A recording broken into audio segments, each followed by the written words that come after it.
સી.આર. પાટીલની મહારાષ્ટ્રમાં પ્રચંડ વિજયને લઈ પ્રતિક્રિયા. મહારાષ્ટ્રની જીત અપેક્ષિત છે. મહારાષ્ટ્રની જનતાએ ફરી એક વખત મોદીજીના નેતૃત્વ ઉપર ભરોસો કર્યો છે.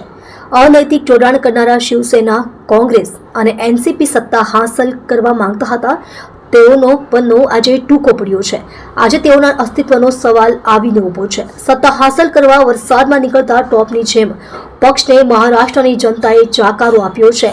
મહારાષ્ટ્રને જીત માટે અભિનંદન. વાવ મુદ્દે રિએક્શન. 10 રાઉન્ડ બાકી છે. અમને ચોક્કસ વિશ્વાસ છે કે ભાજપ ઉમેદવાર તરફ જીત આગળ વધશે. મહારાષ્ટ્રમાં ઘણા બધા મુદ્દે કોંગ્રેસ, એનસીપી અને શિવસેનાએ પ્રયાસ કર્યા હતા, પણ મહારાષ્ટ્રની જનતાએ જાકારો આપ્યો છે. એવા લોકોને એમનું સ્થાન બતાવી આપ્યું હતું. જોડાઈ રહો નવા સમાચાર જોવા આજ કી પુકાર ન્યૂઝ ચેનલની સાથે. ડાયરેક્ટર ચિરાગ દરજી સાથે. ઠાકોર 10 રાઉન્ડ પૂરા થશે એટલે એને પછી હા જોઈ લો બીજો.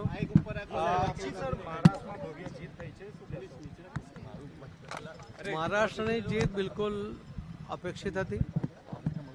માનનીય પ્રધાનમંત્રી શ્રી નરેન્દ્ર મોદી સાહેબમાં આખા દેશને વિશ્વાસ છે.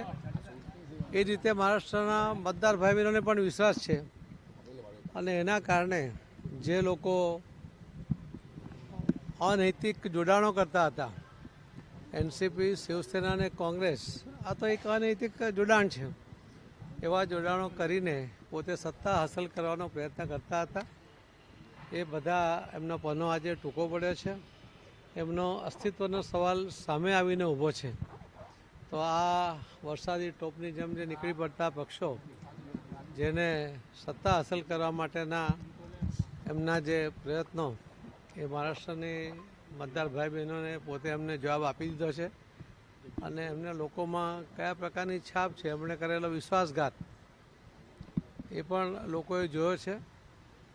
અને એનું પરિણામ એ આપણી સામે છે. માનનીય પ્રધાનમંત્રી શ્રી નરેન્દ્ર મોદી સાહેબના નેતૃત્વમાં જે મહાયુતિ બની, એની ભવ્યથી ભવ્ય જીત એ આજે શક્ય બની છે. એના માટે હું મહારાષ્ટ્રના સૌ મતદાતા ભાઈ બહેનોનો આભાર પણ માનું છું, એમને અભિનંદન પણ આપું છું. અને મોદી સાહેબને અને સૌ ભારતીય જનતા પાર્ટીના આગેવાનોને પણ ખૂબ ખૂબ અભિનંદન આપું છું. વાવ બેઠકમાં હમણાં હજુ 10 રાઉન્ડ બાકી છે. 13,000થી હમણાં અમે પાછળ ચાલીએ છીએ, પણ મને વિશ્વાસ છે કે ભારતીય જનતા પાર્ટીના ઉમેદવાર ચોક્કસપણે એ જીત તરફ આગળ વધશે.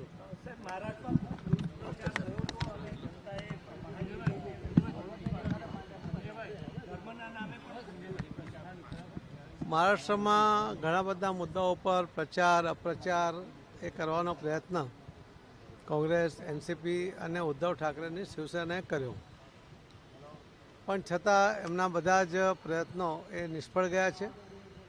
લોકોએ પોતાનો એમના માટેનો મત એ આજે પ્રગટ કરીને એમને એમનું સ્થાન બતાવી દીધું છે. ધન્યવાદ.